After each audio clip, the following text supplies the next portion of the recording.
Hi there, how's everyone going? Well, I got another video today, and I've just finished doing the final installation to my 12 volt system.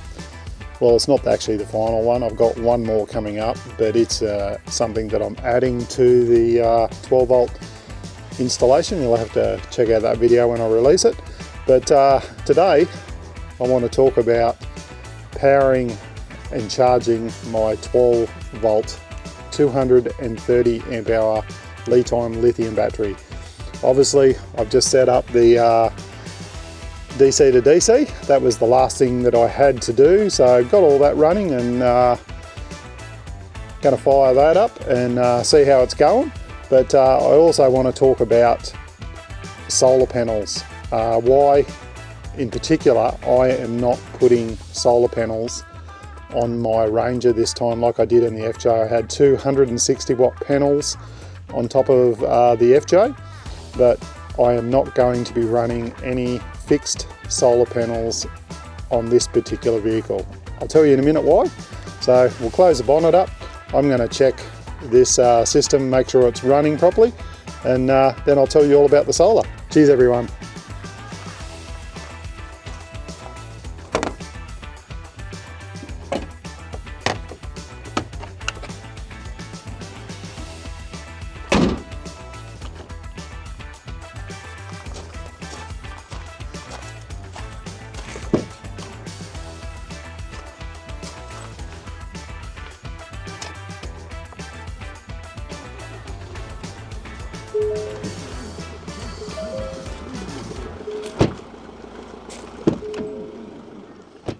Okay, got the car running. The red light has come on my Renogy 50 amp DC to DC, and it was putting in 50 amps when I started it up. So I've wound it back. I'm only putting 30 amps in now. I don't know whether you can see that on the screen there, but I'll put a photo of it up on the screen there. I don't want it putting in the whole 50 amps because I will be plugging the Ranger into the caravan as well, and it has got a DC to DC to charger in that as well. So I don't want to overstress the alternator between solar and the car DC to DC now. I should be able to keep this LiTime 230 amp hour lithium battery over there pretty well fully charged as much as needed. And if I am pulled up and I haven't got the caravan connected, I can always wind the amperage back up, start and run the car for a little while, and put up to 50 amps in as well as solar as well. So that is working great, but that's not what you're here today about. You want to hear why I'm not putting fixed solar panels on the Ranger. So I'll get everything ready, and I'll come back and show you what I'm actually up to. Cheers everyone.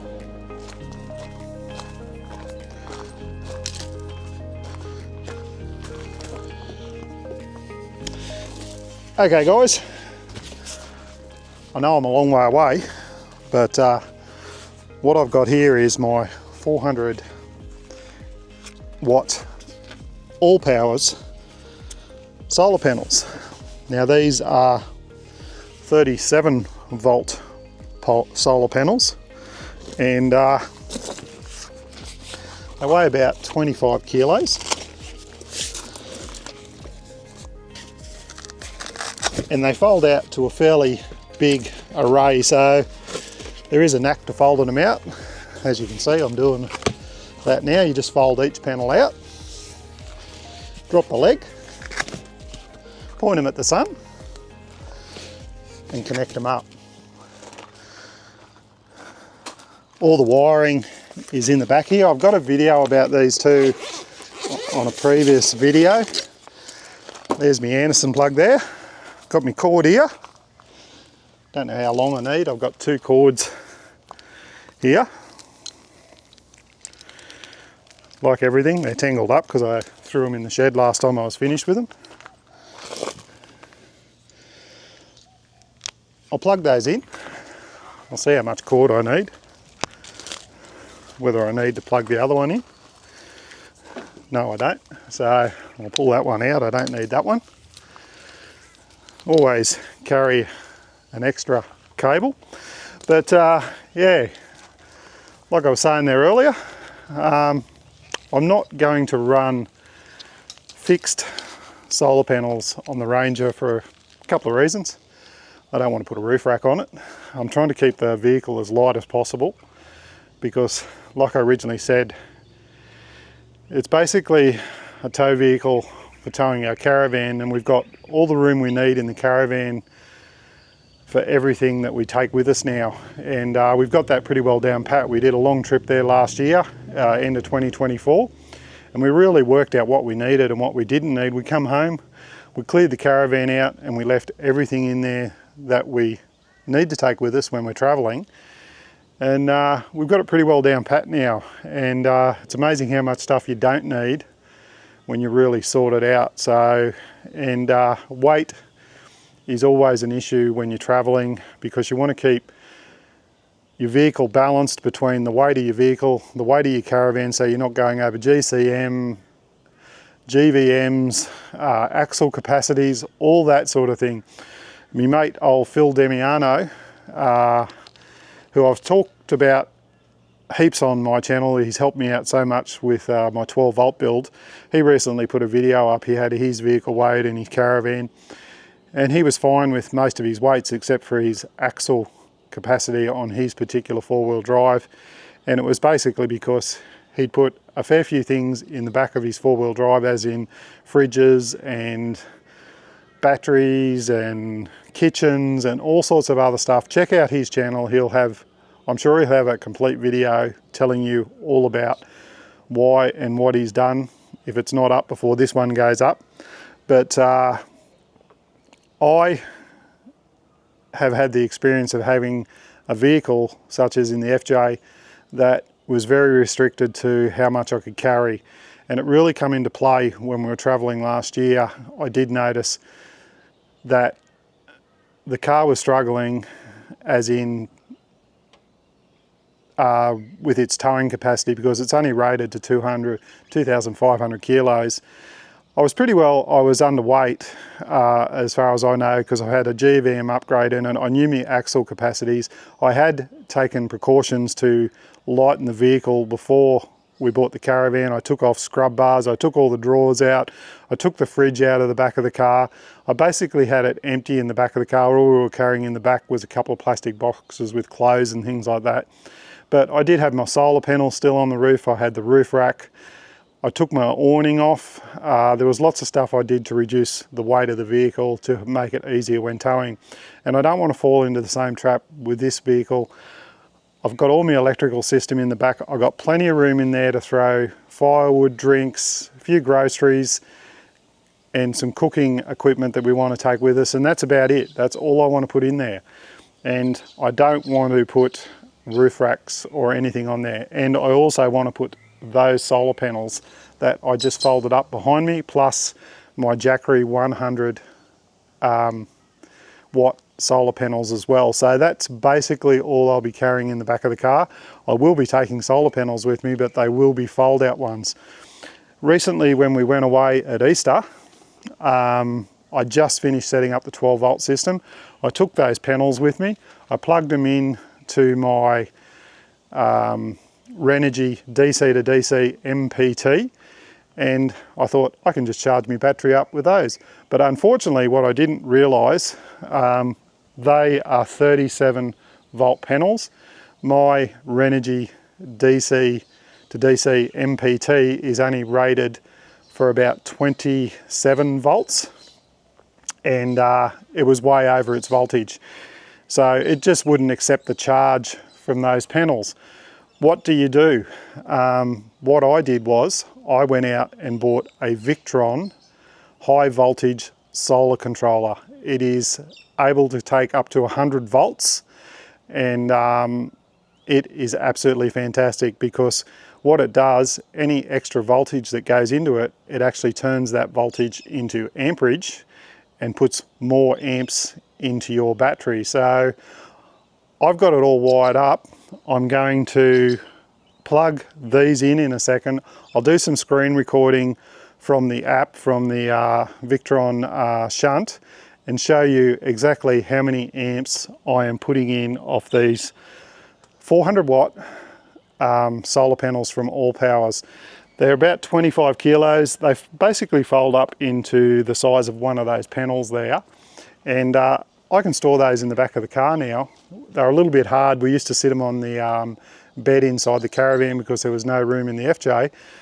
But I figure when we are between the DC to DC charger and those panels, I won't have to worry about having fixed panels on the car, because I do think with fixed panels, it is not really good to have your battery getting charged all the time, and that's what it was basically doing in my old system. Because I had the 260 watt panels on the roof and the car's out in the sun all day, it was just, even when I was home not camping or anything, it was keeping that battery fully charged all the time. Lithium batteries, you should try and run them down occasionally, like cycle them, so that they do a complete cycle, as in run it down, charge it up, let it run down again, charge it up. If you run it down to 95% and then all of a sudden it's charging back up, it's not getting to drop down and then recharge up again. So that's one of the reasons I'm not putting the solar panels back on again, because I figure with the car running, it's going to put that little bit of charge in it, and the battery can have a chance to do a few cycles. This battery here now, since I've had it installed for about a month now, has actually done just about more full cycles than what my old battery had done in 2 years of being in the car, because it never actually got down enough to calculate a full cycle through the battery. So that's probably the biggest reason why I am going this way. So let's show you how much volts and amps and all that sort of thing this solar panels are putting into the car. Tell me your thoughts. Tell me what you think about it. But we'll go inside the back of the car now. I'll show you where I put the solar controller, and then we'll hook up the cord and we'll see what it does. I think the battery's down to about 61%, so should be interesting to see how many amps. The sun's right over there. It's nearly 10 o'clock in the morning, so let's get into it. So hopefully the sun won't be too bad over there. I'll put this camera up there, it should go out. So there is the Victron solar controller there. Down behind that little mesh barrier that everyone hasn't seen yet, I made up that little barrier. It's made up of actually plastic garden tiles that all clip together, and I bought some aluminium channel and screwed it all together. So that is held up there to protect all my wiring. But behind that you can see a sort of yellowy orange light and a blue light, hopefully. That is the Renogy 50 amp DC to DC MPT. And in the back of the car here, I've got a cord running from that one, and it runs up to here. That's the Renogy one, and this cord here is the Victron one. I will be texturing those with a marking pen in a minute so I don't get mixed up and plug the wrong one in, or someone else does who doesn't know the system. But that is all fired up, and the shunt is over behind my fridge. Now I've moved my fridge over the other side because it gives me a lot more room in here. So I will do some screen recording now, and we'll plug the solar panel in and see how it goes. Okay, got my solar cord there. I've got my correct cable behind me here. I'll plug it in, and hopefully we will see in a second. I'll put a screenshot up on the screen here and show you what is going on. Yep, there we go. It's just kicked in, so 12 amps, 16 amps. We'll just wait to settle down. Am I standing in front of the solar panels? Yes, I am. I'll move the camera around this way. So it's putting between 19 and 20 amps in now. It's pretty well, it's morning sun, but pretty happy with that. So the other day when I plugged it in the middle of the day, it was putting nearly 30 amps in. It's putting basically 20 amps in now. It's settled down a bit. 254 watts out of 400. So I don't think you ever get the exact amount of wattage out of solar panels as what they say, but it is winter, it is early morning, and it's probably not optimal time for solar panels, but this is how I can charge my battery up. 20 amps sitting out there all day should get your battery pretty well charged back up, depending on how much you're taking out of it. Obviously, if you're using inverters and doing cooking and things like that, it is going to run down a little bit, but I think between the car's potential 50 amps and the solar panel's potential 30 amps, I am going to have plenty of power to charge up my batteries. And I can also plug in the Jackery panels and put more solar in. So I might actually go grab those, plug those in as well, and I'll show you what it says on the screen. Okay, I've just plugged my Jackery panels in behind me there, as well as the All Powers panels. And we're now putting in 24, nearly 25 amps. So it has increased it. And as the sun gets higher up in the sky through the morning here, I'm sure this will be putting up to 30 amps in. So there you go. That's how I'll be powering my system. How are you powering yours? I know a lot of people do run solar panels on their vehicles, and if you are sort of pulled up somewhere for a long period of time, say you go visit a park or something, you're not likely to be using a lot of power out of your vehicle, apart from a fridge running or something like that. And most vehicles have a decent sized battery in them, and you're going to jump in your car and your alternator is going to charge your battery back up again anyway. So I'll see how it goes. Who knows whether it might change in the future, but for the moment, this is how I'll be powering my system. And the thing is too, with the Victron Solar Controller MPT, I could actually put a high voltage household panel on as well. So if I had like a 400 watt household panel, which aren't that big and aren't that dear, I'm pretty sure Phil said he can get up to 40 amps out of one of those panels. So that is something to think about. Even if you do want to put a fixed solar panel up on the roof of your vehicle, you could put a normal household panel on it and potentially get up to 40 amps, because the Victron solar controller will turn those extra voltage into more amps to charge your battery up. So something to think about. The Victron solar controller, the Victron shunt, absolutely amazing gear. It's tried and tested, and it's something that I've always wanted to do, and having a new vehicle has given me the opportunity to build a better system. So if you've got any questions, queries or comments, please leave them down below. Like always, stay safe, look after each other, and I'll see you on the next one. Cheers everyone. I'm going to leave this running now and get this battery charged up, because it's been running all week, and it has, I think it was at about 95% at the start of the week. It's now Sunday, so in 7 days it's down to 60%, so that's pretty good.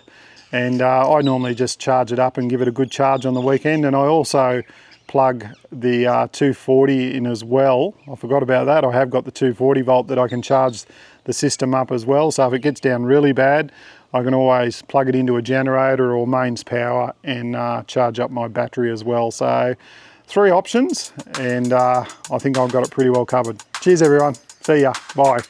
I've got other things I've got to work on. Stay tuned for that.